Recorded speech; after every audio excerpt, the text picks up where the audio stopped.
স্বাগত ডিবিসি সংবাদে। আপনাদের সাথে আছি আমি সুরভি আলম তরণী। জানাবো খবরের বিস্তারিত। উগ্রবাদী সন্ত্রাসীদের হাতে নিহত আইনজীবী সাইফুল ইসলাম আলিফের জন্য দোয়া এবং সম্প্রীতি সমাবেশ হয়েছে। দুপুরে কেন্দ্রীয় শহীদ মিনারে সমাবেশে বক্তারা বলেন, 5ই আগস্টের মতো ঐক্যবদ্ধ হয়ে দেশের সব ষড়যন্ত্র রুখে দেয়া হবে। এ সময় ভারতীয় আগ্রাসন বন্ধ করার দাবি জানান তারা। সাইফুল ইসলাম আলিফের খুনিদের দ্রুত বিচার এবং চিন্ময় কৃষ্ণের ব্যাপারে প্রয়োজনীয় তদন্ত করতে অন্তর্বর্তী সরকারের প্রতি আহ্বানও জানান বক্তারা। কোনো উগ্রবাদী সংগঠন যদি বাংলাদেশে বিশৃঙ্খলা তৈরি করতে চায় তাদের নিষিদ্ধ করারও দাবি জানান তারা। বলেন, গোয়েন্দা সংস্থাকে আরও শক্তিশালী করতে হবে এবং ইসকনকে নিষিদ্ধ করতে হবে।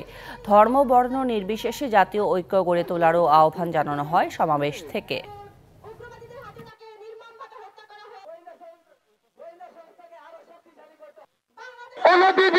সাইফুল ইসলাম আলিফের হত্যাকারীদেরকে ধরে গ্রেপ্তার করে দৃষ্টান্তমূলক ফাঁসির শাস্তি কার্যকর করতে হবে। উগ্রবাদী সংগঠন ইসকনকে অবিলম্বে বাংলাদেশ থেকে নিষিদ্ধ করতে হবে। আমাদের সচেতন থাকতে হবে এবং এসব বিভ্রান্তিমূলক প্রচারণার বিরুদ্ধে দৃঢ় অবস্থান নিতে হবে। আদালত চত্বরে আইনজীবী হত্যার বিচারের পাশাপাশি শিক্ষা প্রতিষ্ঠানের সংঘাত বন্ধে কার্যকর পদক্ষেপ নেওয়ার দাবি জানিয়েছে ছাত্র ইউনিয়ন এবং সমাজতান্ত্রিক ছাত্র ফ্রন্ট। সকালে ঢাকা বিশ্ববিদ্যালয়ের রাজু ভাস্কর্যের সামনে সমাবেশে আগামীতে আর কোনো অনাকাঙ্ক্ষিত ঘটনা যাতে না ঘটে তা নিশ্চিত করার দাবি জানান তারা। পাশাপাশি শিক্ষা প্রতিষ্ঠানের গণতান্ত্রিক পরিবেশ নিশ্চিত করা ও ছাত্র সংসদ নির্বাচন কার্যকর করারও দাবি জানানো হয়। যারা শিক্ষা প্রতিষ্ঠানে হামলায় মদত দিয়েছে তাদের চিহ্নিত করে আইনের আওতায় আনার দাবি জানান তারা।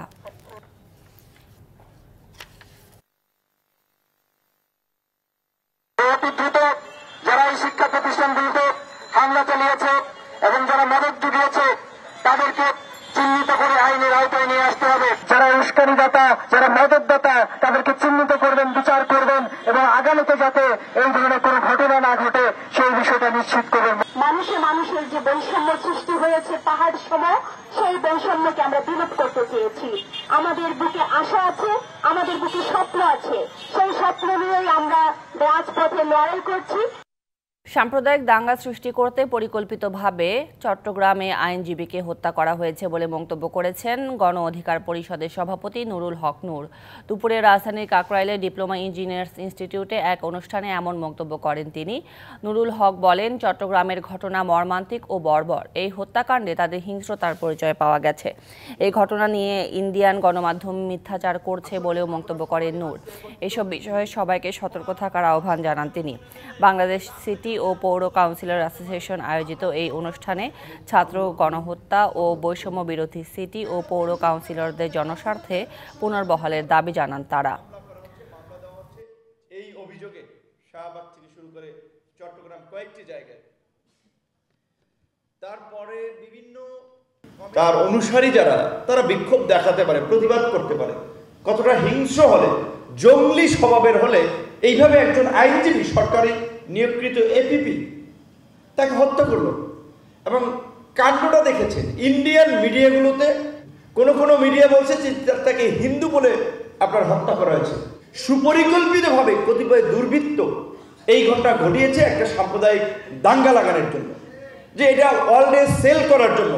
চট্টগ্রামে আইনজীবী সাইফুল ইসলাম হত্যার বিচার দাবিতে বিক্ষোভ মিছিল ও সমাবেশ করেছে জাতীয়তাবাদী আইনজীবী ফোরাম ঢাকা বার ইউনিট। দুপুর 12:30টায় ঢাকা বারের সামনে এই বিক্ষোভ সমাবেশ করেন তারা। এর আগে ঢাকা বারের সামনে থেকে বিক্ষোভ মিছিল বের করে সংগঠনটি। পরে ঢাকা বারের সামনে সমাবেশে বক্তারা সাইফুল হত্যার অভিযোগে ইসকনকে নিষিদ্ধ করার দাবি জানান। একই সাথে হত্যাকারীদের দ্রুত আইনের আওতায় এনে ফাঁসির দাবি জানানো হয়। তারা বলেন, ইসকনের নামে কোনো ধরনের অপতৎপরতার জবাব দিতে প্রস্তুত আইনজীবীরা। রাষ্ট্রের কাজে নিয়োজিত সারা দেশে পিপি ও এপিপিদের নিরাপত্তা দেওয়ার দাবিও জানান তারা।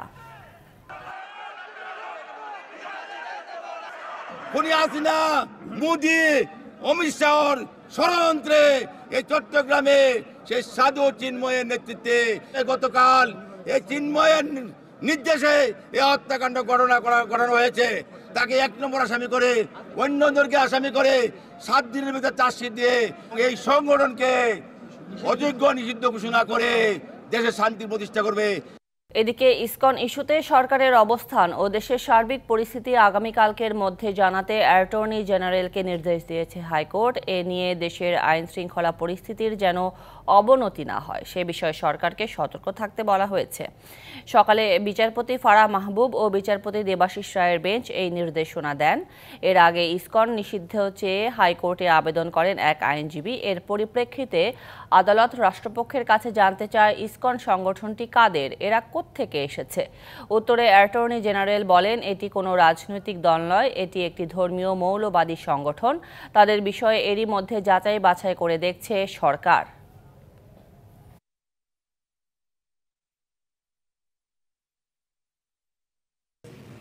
ইসকনের ইস্যুটা যেটা, এটা দুর্ভাগ্যজনক।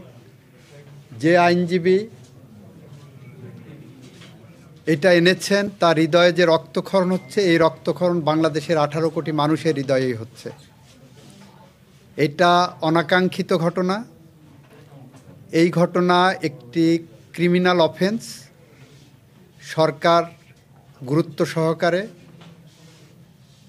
এই ঘটনাটিকে দেখছেন এবং এইটার যথাযথ আইনি পদক্ষেপ সরকার নেবেন। অন্তর্বর্তী সরকারের কয়েক মাসে দেশের অস্থিতিশীলতায় উদ্বেগ জানিয়েছে বিএনপি। ধর্মকে ব্যবহার করে উন্মাদনা সৃষ্টি ও দেশকে অস্থিতিশীল করে বিভাজনের দিকে ঠেলে দেওয়া হচ্ছে বলে মন্তব্য করেছেন দলটির মহাসচিব মির্জা ফখরুল ইসলাম আলমগীর। তিনি বলেন, এমন কোনো বক্তব্য দেয়া যাবে না যা জাতিকে বিভাজিত করবে। জাতীয় প্রেস ক্লাবের সামনে ছাত্র জনতা নাগরিক ঐক্য পরিষদ আয়োজিত বেগম খালেদা জিয়া ও বিএনপির ভারপ্রাপ্ত চেয়ারম্যান তারেক রহমান সহ রাজনীতিবিদদের সকল মিথ্যা মামলা প্রত্যাহারের দাবিতে অবস্থান কর্মসূচি। কর্মসূচিতে বিএনপি চেয়ারপারসনের উপদেষ্টা জয়নুল আবদিন ফারুক বলেন, কোনো রাজনৈতিক দল ধর্মের নামে ষড়যন্ত্র চায় না। বাংলাদেশে কোনোদিনও আমরা সেই সাম্প্রদায়িকতা সৃষ্টি করে, অস্থিরতা সৃষ্টি করে কোনোদিনও এই সরকার আমরা চাই না এই সরকার করুক। কিন্তু উস্কানি দিচ্ছেন আপনার দেশে বসা সেই শেখ হাসিনা, যার বিরুদ্ধে 500 দিকে মামলা।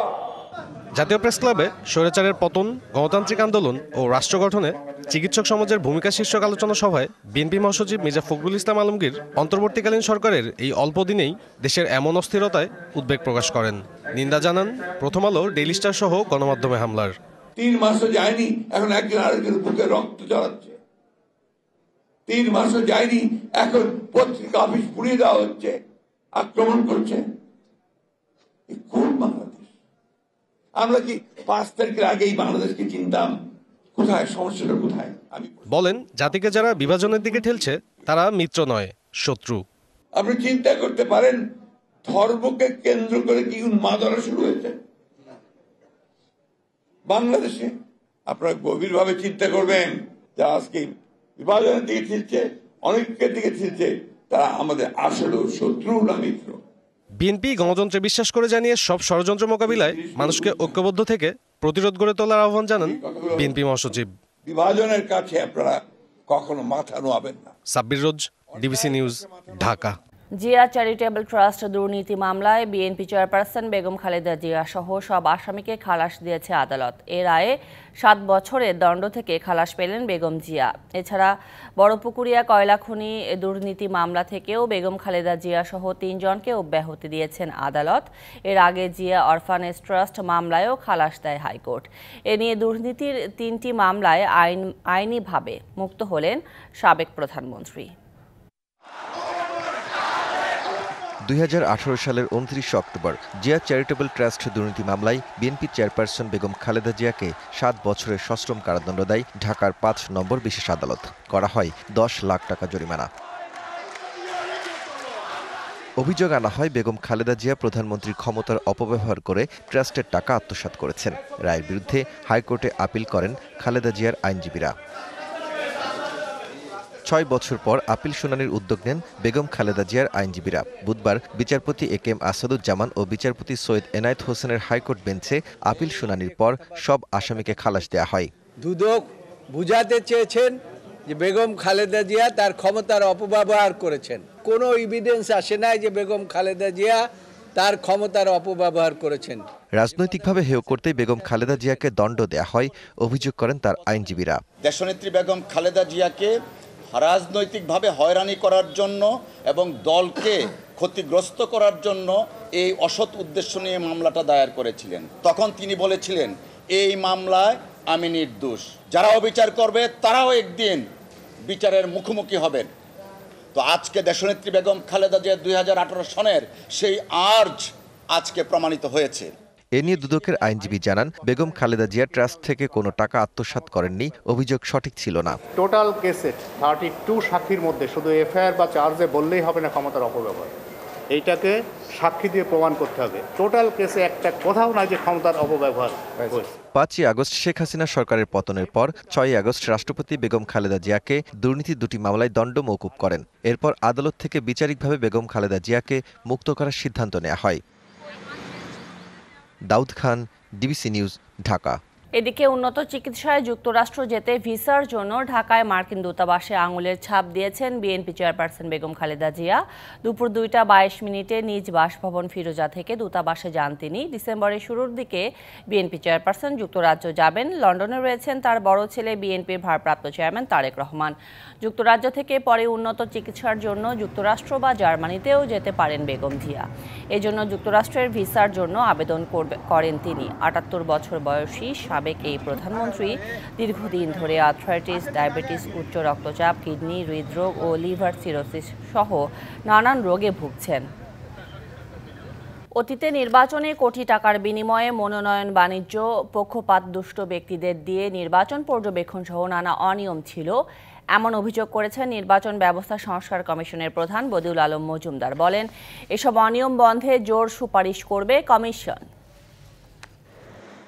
সকালে জাতীয় সংসদ ভবনে ক্ষুদ্র নৃগোষ্ঠী, পিছিয়ে পড়া জনগোষ্ঠীর সঙ্গে মতবিনিময়ের আয়োজন নির্বাচন ব্যবস্থা সংস্কার কমিশনের। হামলা বন্ধ ও এলাকাভিত্তিক নিরাপত্তা নিশ্চিত করা সহ অনেকগুলো সুপারিশ তুলে ধরা হয় এই মতবিনিময় সভায়। নারী আসনের সাথে সংরক্ষিত আদিবাসী আসন করে দেওয়া যায় কিনা, তাহলে তাদের প্রতিনিধিত্বটা নিশ্চিত হয়ে যাচ্ছে। আমাদের দলিতদের যে প্রতিনিধিত্বের যে জায়গাটা, দলিত হরিজন তাদের যে প্রতিনিধিত্বের জায়গাটা, সেটা আমরা কোনোভাবে দেখতে পারি না। মারপিট করা হয়, ককটেল ফাটানো হয়, বোম ফাটানো হয়। এটার সাথে কিন্তু জাতীয় আদিবাসী বা আপনার আদিবাসী বা এরা কিন্তু এখানে নেই, দলিতরা কিন্তু এখানে নেই। এরা কারা আছে? পার্টির যারা আপনার মাসলম্যান তারাই কিন্তু আছে। সুতরাং এই প্রিজাইডিং অফিসার বা নিয়োগপ্রাপ্ত অফিসার কারা কোথা থেকে আসছে সেটা স্বচ্ছতার সাথে নির্বাচন কমিশনকে দেখা উচিত। কমিশনের প্রধান ডক্টর বদিউল আলম মজুমদার বলেন, বিগত দিনগুলোতে নির্বাচনে কোটি টাকার বিনিময়ে মনোনয়ন বাণিজ্য, পক্ষপাত দুষ্ট ব্যক্তিদের দিয়ে নির্বাচন পর্যবেক্ষণ করা সহ নানা অনিয়ম ছিল। বহু ব্যক্তি অতীতে নির্বাচনী অপরাধ করেছে, চারদিকে ঘুরে বেড়াচ্ছে, কারণ কাউকে বিচারের আওতায় আনা হয়নি। তো এই ব্যাপারে আপনাদের মতামত চাই। নির্বাচনী যে অদৃশ্য ব্যয়, এটা হলো সেই মনোনয়ন বাণিজ্য, কোটি কোটি টাকা ব্যয় হয়। পক্ষপাত দুষ্ট ব্যক্তিদেরকে দিয়ে নির্বাচন পর্যবেক্ষণ করানো হয়েছে, বাইরে থেকে আনা হয়েছে। আপনাদের মতামত আমরা এই সম্পর্কে জানতে চাই। নির্বাচন ব্যবস্থা সংস্কার কমিশনের প্রধান বলেন, এসব প্রস্তাব বাস্তবায়ন করবে সরকার, কমিশন কেবল সুপারিশ করবে। আমরা জাতীয়ভাবে পরিচিতদের পরিবর্তে আমরা যে তৃণমূলের নেতাদেরকে, প্রতিনিধিদেরকে আনার চেষ্টা করেছি, কারণ আমরা তৃণমূলের কণ্ঠ যেন শুনতে পাই, তৃণমূলের মতামত যেন আমরা পাই। Farhana Juthi, DBC news, Dhaka. নিত্যপণ্যের বাজারে অনেকটাই স্বস্তি ফিরছে বলে দাবি করেছেন অর্থ উপদেষ্টা ডক্টর সালেহ উদ্দিন আহমেদ। সচিবালয়ে সরকারি ক্রয় ও অর্থনৈতিক বিষয়ক সংক্রান্ত উপদেষ্টা পরিষদ কমিটির সভা শেষে এই মন্তব্য করেন তিনি। 10 লাখ পোশাক শ্রমিককে ভর্তুকি মূল্যে টিসিবির পণ্য দেয়া হবে বলেও জানান উপদেষ্টা। আমরা যেটা বলছি যে উৎপাদন খরচ, উৎপাদকরা যেটা পায় বা ইম্পোর্ট কস্ট আর ভোক্তার কাছে যে প্রাইসে আসে সেটা বিরাট গ্যাপ যেন না থাকে, অযৌক্তিক। এখন কমছে ডেফিনেটলি, আপনারা দেখছেন না।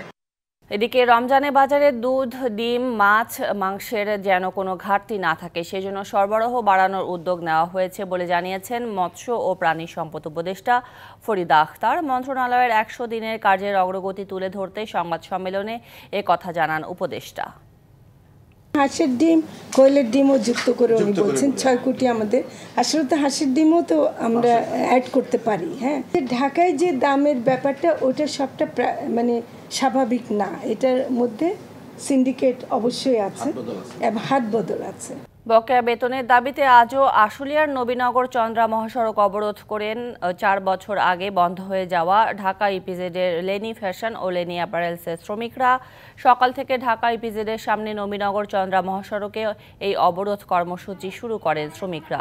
গতকালও সকাল থেকে রাত পর্যন্ত অবরোধ করেন শ্রমিকরা। তারা জানান, করোনার সময় নানা সংকটে কারখানা দুটি বন্ধ হয়ে গেলেও এখনো পর্যন্ত তাদের সার্ভিস বেনিফিট, প্রভিডেন্ট ফান্ড সহ অন্যান্য পাওনা পরিশোধ করা হয়নি। কয়েক দফা সময় নেওয়ার পরও বেবচা কর্তৃপক্ষ পাওনা পরিশোধ না করায় তারা সড়ক অবরোধ করেছেন। শিল্প পুলিশ জানায়, কর্তৃপক্ষ ও শ্রমিকদের সাথে কথা বলে বিষয়টি সমাধানের চেষ্টা চলছে। 21 শতকের বিশেষ বৈশ্বিক চ্যালেঞ্জ মোকাবিলায় অন্তর্বর্তী সরকারের মাধ্যমে বিমান বাহিনীকে 5ম জেনারেশনে উন্নীত করাই প্রধান লক্ষ্য। কথা জানিয়েছেন বিমান বাহিনী প্রধান air chief marshal Hasan Mahmud Khan. দুপুরে টাঙ্গাইলের রসুলপুরে বিমান বাহিনীর ফায়ারিং রেঞ্জে বার্ষিক গোলা বর্ষণ মহড়া অনুষ্ঠানে অংশ নেন তিনি।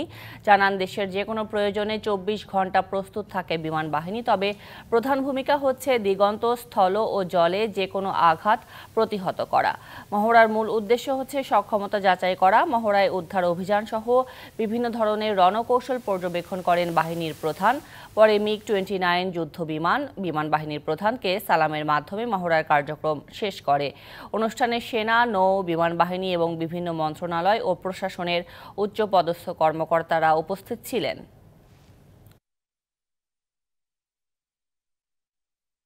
দিগন্ত, স্থলে এবং জলে আমাদের নিরাপত্তা এবং যে কোনো ধরনের আঘাত প্রতিহত করা, এটাই হচ্ছে আমাদের মূল মন্ত্র। এবং এছাড়াও আমরা যে কোনো ধরনের প্রয়োজনে, দেশের যে কোনো ধরনের প্রয়োজনে আমরা সদা প্রস্তুত। 24 ঘন্টা 7 দিন 365 দিন আমরা সবসময় প্রস্তুত থাকি। বগুড়ার দুপচাচিয়ায় গৃহবধূ উলমে সালমা খাতুন হত্যার পর মরদেহ ডিপ ফ্রিজে লুকিয়ে রাখার ঘটনায় জামিন পেয়েছেন তার ছেলে সাদ বিন আজিজুর। দুপুরে সিনিয়র জেলা ও দায়রা জজ আদালতের বিচারক এই আদেশ দেন। এর আগে ম্যাজিস্ট্রেট কোর্টে তার জামিন আবেদন নামঞ্জুর হয়েছিল। গেল 10 নভেম্বর খুন হন উম্মে সালমা খাতুন। বাসার ডিপ ফ্রিজে তার মরদেহ পাওয়া যায়। মামলার পর তার ছোট ছেলে সাদকে গ্রেপ্তার করে র্যাব। সাদ তার মাকে হত্যার কথা স্বীকার করেছে বলেও জানায় সংস্থাটি। এরপর হত্যার শিকার সালমার বাসায় 3 ভাড়াটিয়াকে পুলিশ গ্রেপ্তার করলে নাটকীয় মোড় নেয় ঘটনা। পরে মাবিয়া, মুসলিম ও সুমন আদালতে হত্যার দায় স্বীকার করে স্বীকারোক্তিমূলক জবানবন্দি দেয়। বাউল দিবস ঘোষণা ও উদযাপনের দাবিতে ময়মনসিংহে মানবতার জন্য পদযাত্রা অনুষ্ঠিত হয়েছে। দুপুরে ময়মনসিংহ বাউল সমিতির উদ্যোগে নগরীর বুড়া পীর মাজার প্রাঙ্গণ থেকে পদযাত্রা বের হয়। পরে এশিয়ান সঙ্গীত জাদুঘরে আলোচনা সভায় বক্তব্য রাখেন সংগঠনের আহ্বায়ক রেজাউল করিম আসলাম সহ অন্য নেতারা। ইউনেস্কো বাউল গানকে বিশ্ব বাক ও বিমূর্ত ঐতিহ্যের স্বীকৃতি প্রদানের দিনটিকে বাউল দিবস ঘোষণার দাবি জানান তারা। পরে বাউল শিল্পীরা সঙ্গীত পরিবেশন করেন। অন্তর্বর্তী সরকারের কয়েক মাসে দেশের অস্থিতিশীলতায় উদ্বেগ জানিয়েছে বিএনপি। ধর্মকে ব্যবহার করে উন্মাদনা সৃষ্টি ও দেশকে অস্থিতিশীল করে বিভাজনের দিকে ঠেলে দেওয়া হচ্ছে বলে মন্তব্য করেছেন দলটির মহাসচিব মির্জা ফখরুল ইসলাম আলমগীর। তিনি বলেন, এমন কোনো বক্তব্য দেয়া যাবে না যা জাতিকে বিভাজিত করবে।